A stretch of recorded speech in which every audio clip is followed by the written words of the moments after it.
Tile and stone are very durable materials that can and should last a lifetime. When tiles break, more often than not, it's due to issues with the substrate or the installation method. The way you trowel mortar for setting tile makes a big difference. Let's look at the way to trowel and what's an error. Porcelain tiles in particular can withstand extra heavy service conditions. It takes a lot of impact or point load to cause bond loss when installed correctly over a sound substrate. The mortar under this tile was installed using the correct trowel method. No error here. On the other hand, since tile is a hard and brittle finish or a veneer, unsupported space under the tiles actually creates weak spots. That same porcelain tile may be easily damaged by the same impact, heavy loads, and other causes. Spot bonding with mortar is not recommended to set tile. It may be easier to set tiles flat to each other during the installation, but it's only a matter of time before the slightest force causes a failure. Little mortar actually comes in contact with the tile. It was easy to spot the tile that was installed correctly. The first tile was installed using the NTCA recommended ANSI standard. The others were not. Unfortunately, many tiles are being installed incorrectly, especially very large tiles, and this can result in costly breakage. So why does this happen? It's because most flooring adhesives were applied in this manner and the swirling motion was passed on. This is a more natural movement, just a simple bend of the elbow. It also didn't make much difference for flooring or very small tiles. The results of troweling this way are very misleading. You get the job done more quickly, but you can't get proper mortar coverage. Air gets trapped with nowhere to go and leaves the tile unsupported. Swirling the mortar causes voids where the tile is not bonded to the substrate. These voids can result in cracked tile and bond failure under normal use, but especially under point load or impact. In addition to impact and heavy loading, tiles set without proper mortar coverage are more likely to fail under many conditions.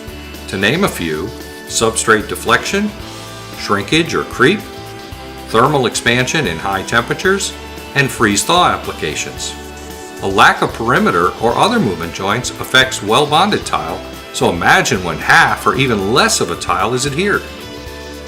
According to the American National Standards Institute and the TCNA Handbook, tile requires a minimum of 80% mortar coverage in interior applications, 95% for exteriors and wet environments. Natural stone tile requires at least 95% coverage in all areas. Notice what happens when clear glass is installed over swirled ridges. See how hard it is to achieve the coverage required? It's impossible when you spot bond. Even beating it with a mallet won't help. With today's installations of larger and larger tile, there are other factors to consider.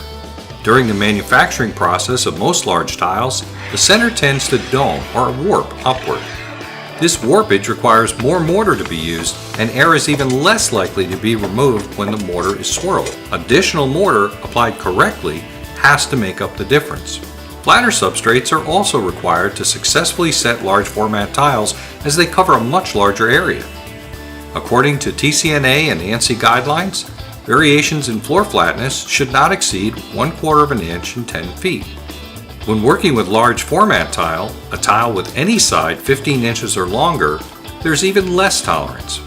Variation is limited to 1/8 of an inch in 10 feet and no more than 1/16 of an inch in 24 inches.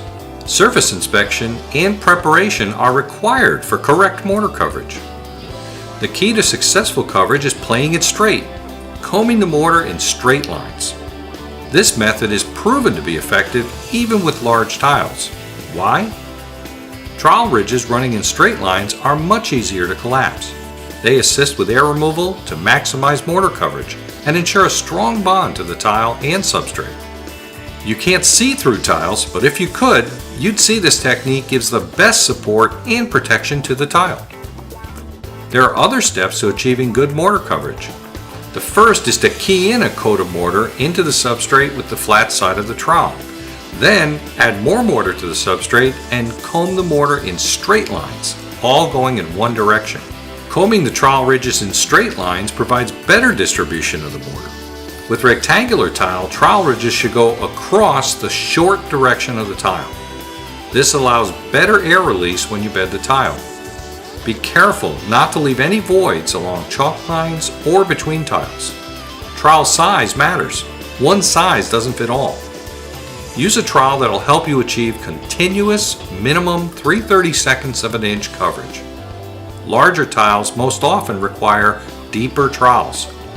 For large format tile, glass tile, natural stone, or any tile set on exterior surfaces, back buttering the tile is recommended. Use the flat side of the trowel to get an even coat of mortar and fill all the spaces in the surface. To finish, set the tile firmly and move it backward and forward across the trowel ridges about 1/4 to 1/2 inch. Move the tile in only one direction, perpendicular to the ridges, without moving in the opposite direction or twisting the tile. When you first start setting, and then periodically throughout the installation, remove a tile and check for coverage. Ridges should be collapsed, and you don't want the tile or substrate to be missing mortar. As we've seen in these examples, it's clear that there's a right way and a wrong way to trowel mortar. Don't be a victim of trial and error. Play it straight and always use the NTCA recommended tile setting method.